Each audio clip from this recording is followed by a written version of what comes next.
Hello, everyone, and welcome back to day 2 of creating my mobile tower defense game in Godot. Yesterday was mostly about getting the absolute basics working. I created the first background, added enemies, and made them come from all sides of the map. It was extremely simple, but honestly, that is how I like starting projects. I would rather have something playable early instead of spending weeks planning systems that might not even end up being fun. Today I focused a lot more on improving the gameplay itself. I added a way to upgrade your stats using gold earned from defeating enemies. There are currently 3 categories of upgrades: attack, defense, and support.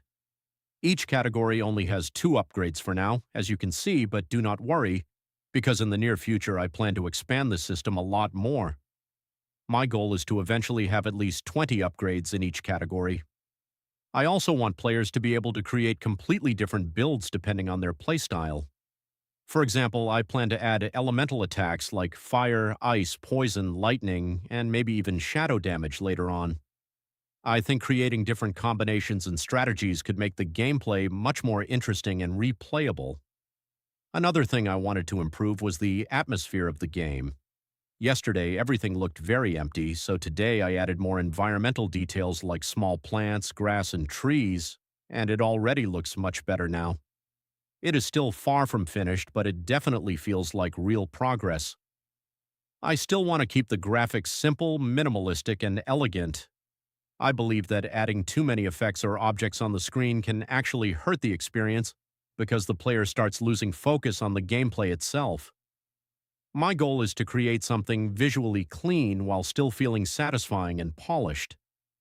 I also spent some time improving the effects and overall game feel. Small things like particles, enemy hit effects, and movement make a surprisingly huge difference. Even though many of the visuals are temporary placeholders, the game is already starting to feel much more alive compared to day 1. Another big part of today was organizing the project itself because things can become a complete mess very quickly when you're developing a game alone. A lot of indie game development honestly is not as glamorous as people think. Sometimes you spend hours trying to fix a single bug caused by one line of code or reorganizing scenes and scripts so future updates do not become a nightmare. One thing I noticed while testing today is that the core gameplay already feels surprisingly satisfying, even though it is still extremely early in development. Watching enemies get destroyed from all directions while all the effects are going off actually feels really fun already, and that motivates me a lot to continue working on it. There is still a massive amount of work left to do, though. The UI is still very unfinished, there is barely any content yet, and the balancing is completely broken right now. But honestly, that is part of the process when creating games.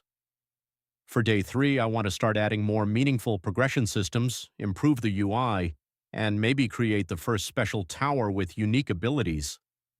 I also want to continue improving the visuals while keeping the game simple and easy to understand.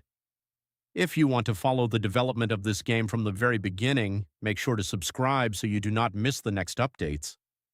Thank you all for watching, and I hope you all have a wonderful day.